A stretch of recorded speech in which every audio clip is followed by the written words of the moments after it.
YouTube বিভিন্ন social মিডিয়ার সাথে সম্পর্ক যেই যুবক ভাইদেরকে আমি উদ্দেশ্য করে বলছি, তারা এই চিত্রগুলো বহুবার দেখেছে। বিদেশের মসজিদগুলোতে, সৌদি আরব বলেন, দুবাই বলেন, ইরান, ইরাক বলেন, এই মসজিদগুলোতে যখন ইমাম সাহেবরা তেলাওয়াত করে সুমধুর কণ্ঠে, যখন জাহান্নামের আযাবের কথা আসে, যখন আল্লাহর ভয়ের কথা আসে, আমার কি রকম শাস্তি হবে, কিয়ামতের ময়দান কেমন হবে, সেদিন পরিস্থিতি কেমন হবে, এই সমস্ত চিত্রের আয়াতগুলো যখন ইমাম সাহেব তেলাওয়াত করে, তখন মুসল্লিরা তো তাদের ভাষা বুঝতে পারে। যখন এই বুঝতে পারে, তখন আযাবের কথা চিন্তা করে মুসল্লি পিছনে হাউমাউ করে কেঁদে দেয়।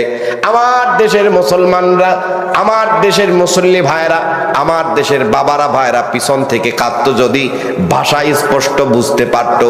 বুঝতে পারি না বিধায় নামাজ পর্যন্ত কোরআনকে রেখে দিয়েছি।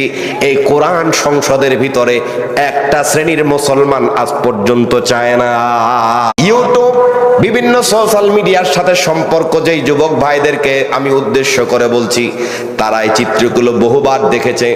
বিদেশের মসজিদগুলোতে, সৌদি আরব বলেন, দুবাই বলেন, ইরান, ইরাক বলেন, এই মসজিদগুলোতে যখন ইমাম সাহেবরা তেলাওয়াত করে সুমধুর কণ্ঠে, যখন জাহান্নামের আযাবের কথা আসে, যখন আল্লাহর ভয়ের কথা আসে, আমার কি রকম শাস্তি হবে, কিয়ামতের ময়দান কেমন হবে, সেদিন পরিস্থিতি কেমন হবে, এই সমস্ত চিত্রের আয়াতগুলো যখন ইমাম সাহেব তেলাওয়াত করে, তখন মুসল্লিরা তো তাদের ভাষা বুঝতে পারে।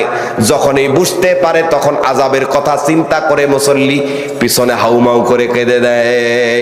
আমার দেশের মুসলমানরা, আমার দেশের মুসল্লি ভাইরা, আমার দেশের বাবারা ভাইরা পিছন থেকে কাঁদতো যদি ভাষা স্পষ্ট বুঝতে পারতো। বুঝতে পারি না বিধায় নামাজ পর্যন্ত কোরআনকে রেখে দিয়েছি। এই কোরআন সংসদের ভিতরে একটা শ্রেণীর মুসলমান আজ পর্যন্ত চায় না।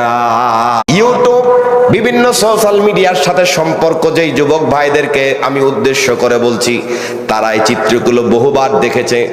বিদেশের মসজিদগুলোতে, সৌদি আরব বলেন, দুবাই বলেন, ইরান, ইরাক বলেন, এই মসজিদগুলোতে যখন ইমাম সাহেবরা তেলাওয়াত করে সুমধুর কণ্ঠে, যখন জাহান্নামের আযাবের কথা আসে, যখন আল্লাহর ভয়ের কথা আসে, আমার কি রকম শাস্তি হবে, কিয়ামতের ময়দান কেমন হবে, সেদিন পরিস্থিতি কেমন হবে, এই সমস্ত চিত্রের আয়াতগুলো যখন ইমাম সাহেব তেলাওয়াত করে, তখন মুসল্লিরা তো তাদের ভাষা বুঝতে পারে।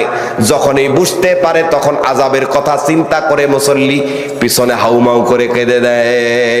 আমার দেশের মুসলমানরা, আমার দেশের মুসল্লি ভাইরা, আমার দেশের বাবারা ভাইরা পিছন থেকে কাঁদতো যদি ভাষা স্পষ্ট বুঝতে পারতো। বুঝতে পারি না বিধায় নামাজ পর্যন্ত কোরআনকে রেখে দিয়েছি। এই কোরআন সংসদের ভিতরে একটা শ্রেণীর